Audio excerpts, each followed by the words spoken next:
Hello guys! Hello Scorpio! Welcome dito sa aking channel, Scorpio. Alamin natin kung anong messages, vibration, gabay energy para sa lahat ng Scorpio. Ito ay general reading for the last 2 weeks of February 2025 from February 16, 2025. Scorpio. Adventure. Ano pa ba?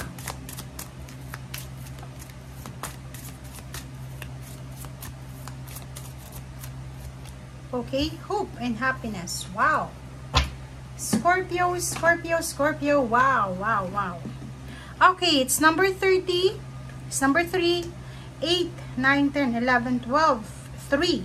So, it's number 12, completion, satisfaction, endings, achievements, celebration. So, nakikita ko sa'yo dito na kung ano man itong gagawin mo sa last 2 weeks na to ng February 2025, ito ay magdadala sa iyo ng sobra-sobrang pag-asa and kaligayahan. Okay? So, this 2 weeks na to is all about, kung makikita mo dito, number 3 din to, it's 33. Nasa tamang direction, nasa tamang timing, right direction, right energy, right emotion, right plan, basta nasa tama ka.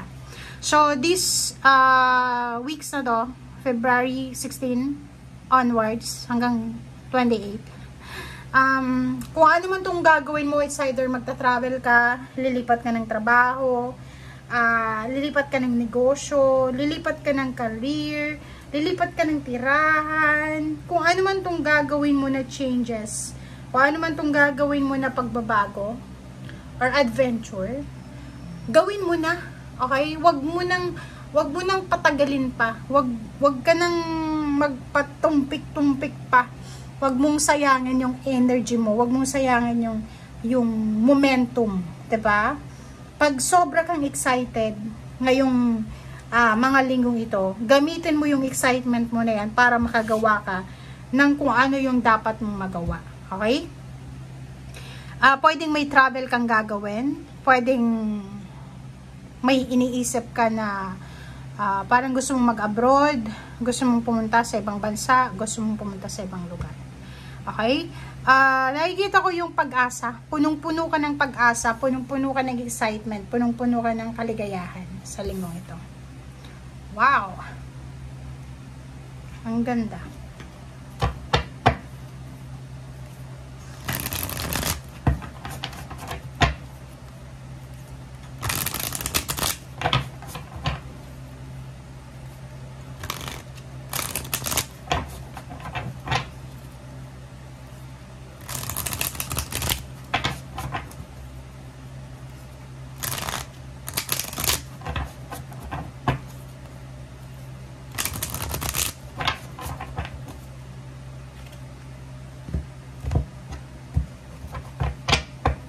Okay. First card, second card natin. Okay. Scorpio, 5 of Cups and 2 of Cups. Nakikita ko sa iyo ngayon na these last 2 weeks of February, posibleng makakaramdam ka ng panghihinayang in terms of relationship. Pwedeng maaga kang nag-asawa, or pwedeng yung relationship na pinili mo, pinakasalan mo, or kasama mo sa ngayon, ay hindi siya yung talagang ideal relationship na gusto mo. Okay? So, yung 5 of Cups na to, posibleng naiiyak ka ngayon, nagkakaroon ka ng regrets, worries, anxiety, depression, dahil sa relationship mo. Parang ganun. Comment down below. Okay. Next 2 cards natin is Ace of Cups and High Priestess.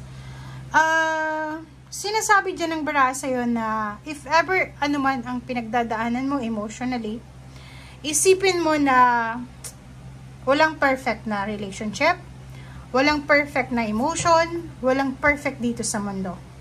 Ang High Priestess na to, it's about intuition, it's about instinct. Makinig ka sa sinasabi ng iyong intuition.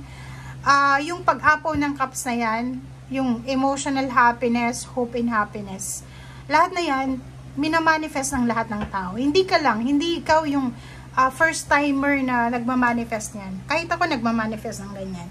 So, yun, makinig ka sa sinasabi ng intuition mo, and isipin mo na lahat ng pinagdadaanan mo sa ngayon ay may rason. Meron yan na mensahe, hidden message, na pwedeng malaman mo in 2 years, in 2 months, or 2 days, or 2 weeks. So, kailangan natin na mag-go with the flow lang tayo. Okay? Go with the flow. Huwag mong seryosohin lahat ng mga nangyayari sa buhay mo sa ngayon. Okay? Tingnan mo, lahat to major arcana. So, sinasabi sa'yo dito, maybe 3 major happenings ang posibleng mangyari sa'yo. It's either progress, kung ano man tong plano mo sa ngayon, all about family. Ang nakikita ko sa'yo dito, ang pinaplano mo is mangibang bansa. Ang pinaplano mo, tumira sa ibang bansa. Ang pinaplano mo, ito talaga yung gusto mo. Pwedeng Middle East siya kasi may the sun.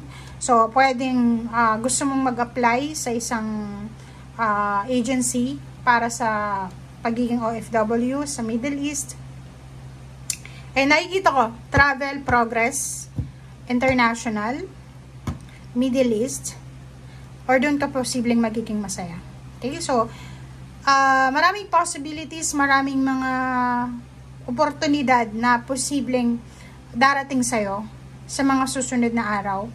And nakikita ko sir dito na kung ano man tong adventure, ano man tong purpose, or ano man tong plano mo, ay magiging masaya ka dyan.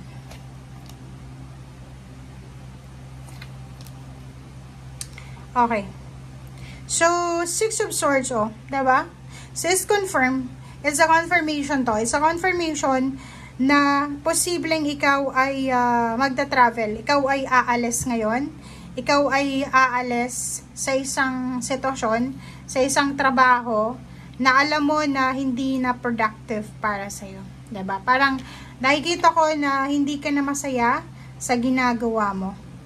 Isang individual, isang tao, ang posibleng mag-o-offer sa'yo ng pagkakataon para makapagtrabaho sa ibang bansa, or isang tao ang pwedeng tutulong sa'yo para makaalis ka dyan sa sitwasyon na yan. Parang nakikita ko sa'yo, diba, na sobrang gulo, is either relationship, is either career, is either business na yan.